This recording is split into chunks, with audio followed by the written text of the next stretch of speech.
One often hears the quote-unquote competent opinion that politics in the West is irrelevant for the US.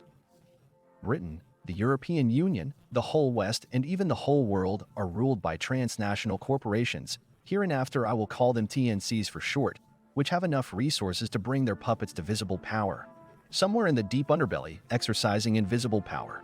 The less knowledgeable a person is in political matters, the more breathlessly he pronounces the Roman Club, the Bilderberg Club, the Freemasons, the Knights of Malta, the Templars, the secret world government, and so on. Some people don't even think about what this secret world government is. Holding all the strings of galactic control in his hands for thousands of years, acting on a single plan, killing anyone who tries to uncover its secret, which never really established its real power over the world, and has to act through some intermediaries all the time.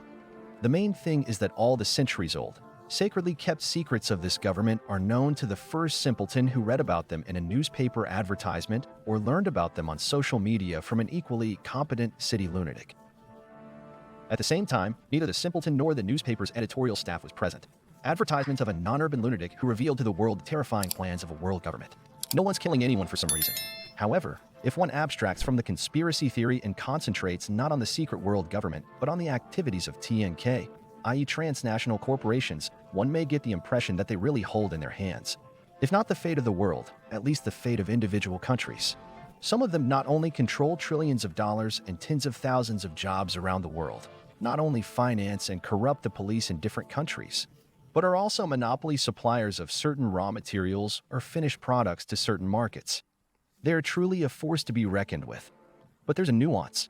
To begin with, it is necessary to remove from consideration the 90% of countries that have limited sovereignty and are not, in the full sense of the word, subjects of world politics. These countries, being protectorates or vassals of global sphere powers or regional great powers, are something like autonomous border provinces over which global empires compete. Therefore, countries with limited sovereignty may have one TNC per country or even one TNC per several countries. In such a case, along the lines of the British East India Company, the relevant global empire can indeed delegate certain administrative and political functions to MNCs in a limited area in which the political interests of the global empire and the economic interests of the particular MNC coincide. This saves imperial resources and ensures that the policy steps taken are economically justified. But we are talking specifically about delegated authority.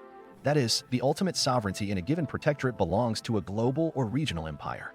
And TNK only performs the functions of a hired private management company, often combining them with the functions of PMCs. TNCs can exceed the limits of their delegated powers, just as regional authorities in the metropolis of a global empire sometimes exceed their powers. In such a case, sooner or later inevitably follows the punishment, up to the replacement of the private management company with another one. If the delegating empire leaves arbitrary, TNCs unaffected, there is a good chance of losing control of the protectorate to another global empire, which will appoint its own private management company or not, ruling with the help of an ambassador to whom the powers of governor-general are de facto delegated. In the latter case, as a rule, we are no longer talking about a protectorate, but about a new form of colonial domination. So, a certain amount of free hand, limited by the amount of authority delegated by the imperial government, MNCs have only in countries with limited sovereignty that are direct protectorates or colonies, in the new understanding of the term of global or regional empires. Meanwhile, countries such as Russia, China, India, Pakistan, the United States, Iran, Turkey, the United Kingdom, Japan, the Republic of Korea, and the collective European Union are global or regional empires. Most of the old Western members of the European Union, as well as countries that have joined or are seeking to join BRICS and non-standard systems such as Afghanistan, are not global or regional empires. Empires claiming full sovereignty. Therefore, even when acting as someone's junior partner, deal exclusively with governments, and relationships are based solely on a standardized treaty framework based on generally accepted international law. That is why they are now extremely sensitive to the destruction of the system of existing international law by the West and most actively insist on the urgent development of new generally accepted rules of the geopolitical game. The fundamental difference between large empires and countries with limited sovereignty is that empires are the base of many MNCs, in recent decades even regardless of where their headquarters are located. Accordingly, TNCs oriented towards one or another global or, less frequently, regional empire have to compete with each other for imperial resources, from acquiring delegated authority to manage protectorates to tax breaks. government contracts, military, political, and diplomatic support for their empire. International projects. That said, different TNCs have different interests.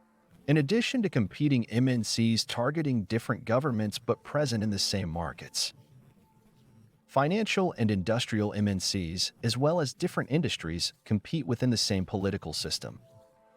But even within the same industry, there are often competing MNCs, which, as a rule, do not have the same interests not only in matters of specific economic decisions, but also in their views on foreign and domestic policy. There is one state, but there are many TNCs. If, on the other hand, a TNC, feeding on the industries, bounties of one state, tries to politically antagonize another state, it is subject to treason laws. The state is necessary for all TNCs, as it balances their interests and prevents them from falling into a corkscrew of anarchic struggle of all against all, which destroys the economy of the base country as well as trade and economic global unity, without which TNCs themselves cannot exist.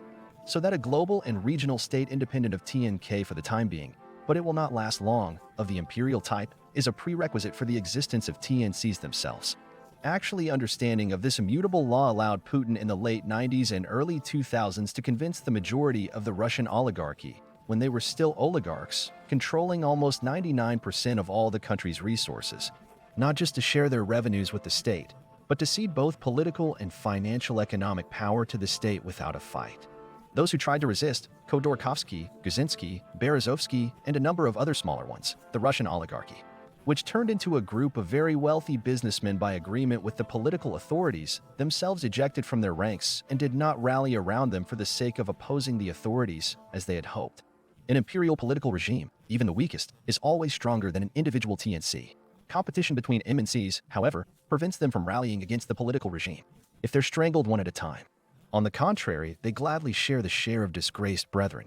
Then, having strengthened by defeating the most odious MNCs, the regime becomes more unusual, beyond the reach of the others, whether they act together or separately. Theoretically, a TNC can only seize power at once at the global level, but for this to happen, the ideal conditions described by Marx must be in place. That is, the monopolization of capital must reach its limit. Capital must actually merge into a single worldwide supermonopoly. To ensure the economic dominance of such a supermonopoly would require a unified worldwide political and administrative apparatus and a unified system of planning, into which a previously competitive market will degenerate. Thus there will be a classical Marxian birth of the next economic formation in the depths of the previous one.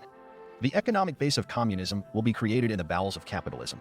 All that remains is to bring about a world proletarian revolution and, having seized power from the political apparatus of the global TNC, to establish the dictatorship of the proletariat. That's it. Marx has no more accurate descriptions of communist society. The current left-liberal Western regimes have actually tried to realize Marx's idea on the basis of American political and economic hegemony. However, it turned out that, unlike in Marx's time, the antagonistic class was not the reborn proletariat and the bourgeoisie, which no longer existed in the form in which they had existed in the mid-19th century, but the financial and industrial sectors.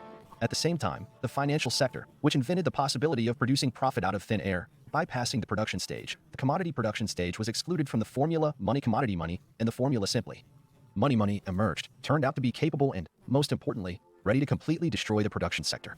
The result of such monopolization of power was the failure to strengthen statehood to a global scale, after which some of its functions would die out immediately, for example, military and diplomatic, due to the absence of other states, and some were transferred to the level of local and regional authorities, leaving it to the central government only to ensure economic planning and ideological unity, and dramatically weakening nation-states to the point of threatening their annihilation. Instead of superindustrialization and centralized planning, the claim to global power of financial TNCs has led to the destruction of the economic base of capitalism and to the anarchization of the economy and politics in those countries where left-liberal comprador regimes in relation to international finance have become entrenched. Any regulations, political or economic, caused unnecessary friction, which required additional expenditures. In an instinctive effort to overcome this friction, international finance capital went about destroying the industrial and political architecture of nation-states without offering anything in return. But finance capital cannot, at least not yet, realize its dominance and ensure the work of the money formula, which requires progressive impoverishment of the masses, but in a new non-Marxian sense with the provision of social housing and basic income without a normally functioning state, which in turn needs a normally functioning industry.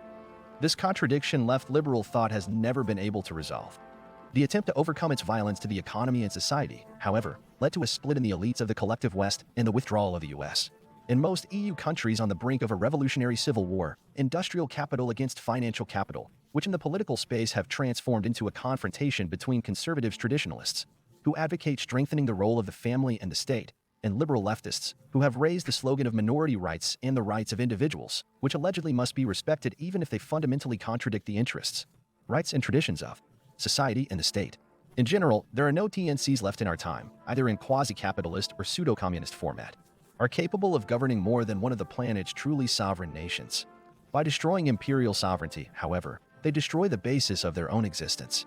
That is why the fate of mankind and the choice of the path of its development still depends on the talent of politicians and the adequacy of their programs. TNCs, on the other hand, play an important but secondary role of local private management structures on self-sufficiency, even with profit extraction in favor of the delegated state, but acting under strict imperial control and solely within the limits of their delegated authority.